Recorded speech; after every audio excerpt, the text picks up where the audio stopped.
हा बघा मस्त सुक्या भेळचा मसाला तयार झालेला आहे। मसाला एक नंबर झालेला आहे। नमस्कार, मी कविता's टेस्टी फूड मध्ये सर्व खवय्यांचे पुन्हा एकदा स्वागत करते। आज आपण सुक्या भेळची चटणी कशी करायची ते पाहणार आहोत। रेसिपी नेहमीप्रमाणे खूप साधी आणि सोपी आहे। फरसाण, कुरमुरे, कांदा, टोमॅटो हे सर्व पदार्थ आपल्या भेळमध्ये आपण घालतोच, तरी पण बाहेरच्या भेळवाल्यासारखी चव आपल्या भेळला येत नाही। त्यामध्ये ते एक सिक्रेट मसाला घालतात। तोच मसाला कसा बनवायचा ते आज आपण पाहणार आहोत। हा मसाला परफेक्ट बाहेरच्या भेळवाल्यासारखाच बनतो। या मसाल्यामुळे भेळला खूप छान चव येते।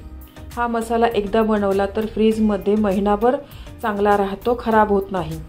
आपल्याला भेळ खाण्याची इच्छा झाली तर पटकन आपण भेळ करून खाऊ शकतो। चला तर हा चटपटीत भेळचा मसाला कसा करायचा ते पाहूया। तुम्ही या चॅनलला अजून सबस्क्राइब केले नसेल तर जरूर सबस्क्राइब करा, ते निशुल्क आहे।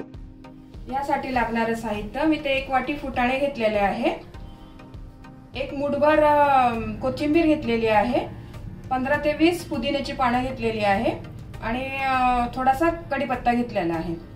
हिरवी मिरची 7 ते 8 हिरवी मिरची घेतली आहे। ही माझी फिक्की हिरवी मिरची आहे ना, त्याच्यामुळे मी 2 तिखट घेतलेली आहे। याच्यामध्ये ही जास्त तिखट नाही आहे ही वाली।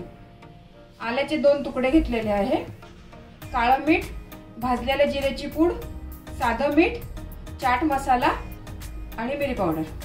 तुम्ही अजून या चॅनलला सबस्क्राइब केले नसेल तर सबस्क्राइब बटनला क्लिक करा आणि बेल आयकॉनला प्रेस करायला विसरू नका, जेणेकरून नवीन रेसिपीचे नोटिफिकेशन तुम्हाला येतील।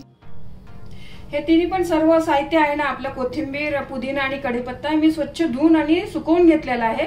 याच्यामध्ये ना पाण्याचा एक पण अंश नाही आहे। जर तुम्ही पाण्याचा राहिला ना तर मग चटणी आपली खराब होणार, टिकणार नाही। चला तर मिक्सर मध्ये आपण आता बारीक करूया। आधी मी कोथिंबीर घालते, आता कढीपत्ता आणि पुदिना,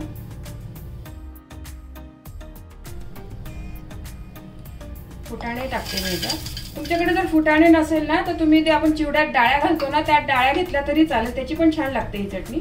आलं, हे मिरचीचे ना छोटे छोटे तुकडे करून घेतलेले आहे मी। हे जिरेची पूड, मिरी, काळं मीठ, चाट मसाला, साधे मीठ। आता आपण मिक्सर मध्ये ना याची चटणी बारीक करून घेऊया। हे पहा, आपली चटणी छान बारीक करून झालेली आहे। मस्त चटणी झाली आहे बघा। रंग तर काय सुरेख आला आहे चटणीचा। एकदम बारीक पण नाही केलेली आहे, थोडीशी जाडसरच ठेवलेली आहे।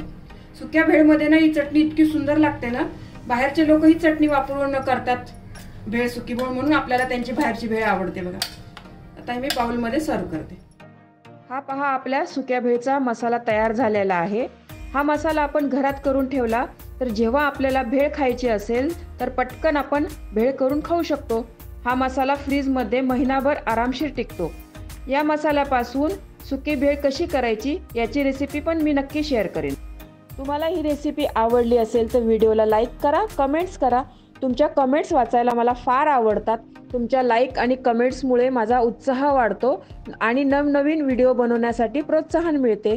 तर पुन्हा भेटूया एका नवीन रेसिपीसह। तोपर्यंत मस्त खा, काळजी घ्या। धन्यवाद।